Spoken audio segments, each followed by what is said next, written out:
Hello guys, তো দেখো আজ আমি তৈরি করব নারকেলের নাড়ু। সেজন্য একটা নারকেল আমি নিয়েছি।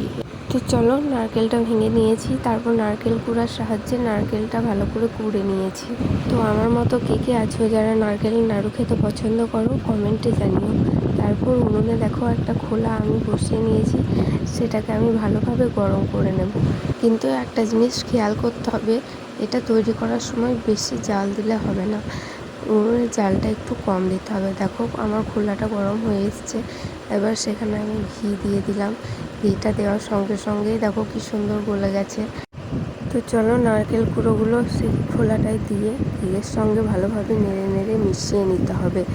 দেখো আমি ভালোভাবে মিশিয়ে নিয়েছি। এখানে কিন্তু ঘিয়ের পরিবর্তে তেল দিলে হবে না, এখানে ঘিটাই লাগবে। তো চলো, এটাই এবার আমি চিনি অ্যাড করব। তো চিনিটা তোমরা দেবে, তোমরা মিষ্টি যতটা পছন্দ করো খেতে সেরকম অনুযায়ী। তো চলো, চিনি দেওয়া হয়ে গেছে, এবার এটাকে নাড়তে হবে, নাড়া বন্ধ করলে হবে না, কারণ এটা লেগে যেতে পারে। তো এটা নেড়ে আমি আর একটু চিনি এখানে অ্যাড করে দেবো।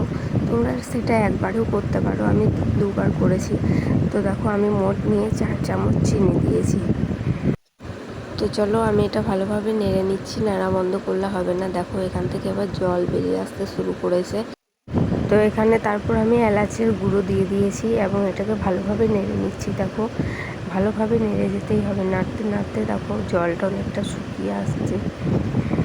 আমার ভিডিওটা ভালো লেগে থাকলে লাইক, কমেন্ট এবং শেয়ার অবশ্যই করবে, সঙ্গে চ্যানেল সাবস্ক্রাইব করবে। দেখো এদিকে নারকেল নাড়ুটা হয়ে এসছে, আমি নামিয়ে নিয়েছি উনুন থেকে। একটা পাত্রে ঘি গুলিয়ে সেটা ঠান্ডা হতে দিয়েছি কিছুক্ষণের জন্য, বেশি ঠান্ডা করলেও হবে না। দেখো তারপর একে একে আমি নাড়ু আকারে তৈরি করে নিচ্ছি এবং আস্তে আস্তে দেখো সবই তৈরি হয়ে গেল। এবার এটাকে আমি ফ্যানের নিচে কিছুক্ষণ রেস্টে রেখে দেবো বা ঠান্ডা হতে দেবো। দেখো কিছুক্ষণ পর আমার নারকেলের নাড়ুটা কত সুন্দর শক্ত হয়ে গেছে। চলো তোমরাও ট্রাই করো নারকেলের নাড়ু।